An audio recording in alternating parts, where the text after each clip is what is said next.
गोलगप्पे खरीद रहे हैं, लेकिन हमारी सरकार, आज हम जहां चांद पर पहुंच गए, यूपीआई से गोलगप्पे खरीद रहे हैं, लेकिन हमारी सरकारी बैंकिंग व्यवस्था 80-90 के दशक से बाहर नहीं आ पा रही। देश के आम आदमी की जो जेब बैंकिंग सिस्टम काट रहा है, ये उसे पता लगे, ग्राहक को भी और माननीय वित्त मंत्री जी को भी। पहला, मिनिमम बैलेंस पेनल्टी। यदि आप न्यूनतम बैलेंस नहीं रखते हैं तो 100 से 600 रुपए प्रति माह बैंक आपका काट लेता है। इस चार्ज को लगाने के बाद बैंकों ने वित्तीय वर्ष 22-23 में 3500 करोड़ रुपए मिनिमम बैलेंस पेनल्टी के नाम से लोगों से वसूले हैं। मैडम, एटीएम यूजेज, आपको एटीएम ट्रांजैक्शन के लिए 2 से 3 की मोहलत मिलती है, 2 से 3 की इजाजत मिलती है बैंकों द्वारा। अगर आप चौथा 5वां ट्रांजैक्शन कर लें तो हर ट्रांजैक्शन पे 20 रुपए एटीएम चार्ज आपको देना पड़ता है। इनएक्टिविटी फी 100 से 200 रुपए सालाना, यानी कि अगर बैंक आप बहुत ज्यादा अपना अकाउंट यूज नहीं करते हैं तो बैंक इनएक्टिविटी के नाम पे भी चार्ज लगा देता है।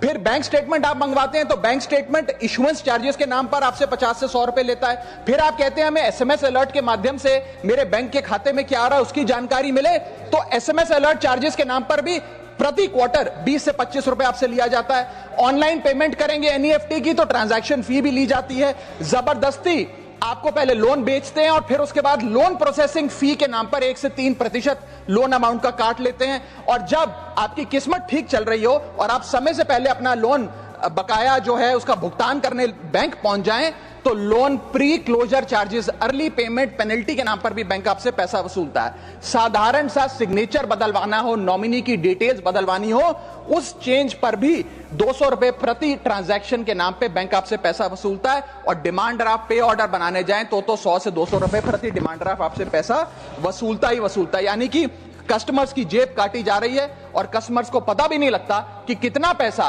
बैंक इन नाना प्रकार के चार्जेस के चलते आम आदमी से वसूल रहा है।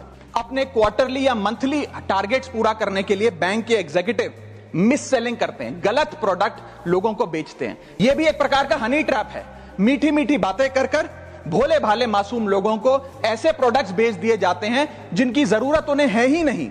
IRDAI, insurance regulatory development authority of India की एक रिपोर्ट बताती है कि 3.5 लाख सालाना कंप्लेंट्स में से 20% कंप्लेंट्स सिर्फ और सिर्फ मिस सेलिंग की, गलत प्रोडक्ट बेचने की उन्होंने दर्ज करी हैं। सेबी की एक रिपोर्ट बताती है कि 30% इन्वेस्टर मिसलीडिंग इंफॉर्मेशन का शिकार हैं। और म्यूचुअल फंड्स की मदर बॉडी जिसे एसोसिएशन ऑफ, आपको आपके बीवी, आपके माता पिता, आपके घर वाले फोन करके आपका हाल पूछे ना पूछे, मार्केटिंग कॉल्स वाले आपको रोज फोन करके कहेंगे कि आपका क्रेडिट कार्ड अप्रूव हो गया, आपका लोन अप्रूव हो गया, हमसे फ्लैट ले लीजिए, हमसे फलानी चीज ले लीजिए। इनके पास ये हमारा डेटा आता कहां से, एक बड़ा सवाल है। आप बैंक को पूरे विश्वास के साथ अपना डेटा देते हैं, अपना पैन देते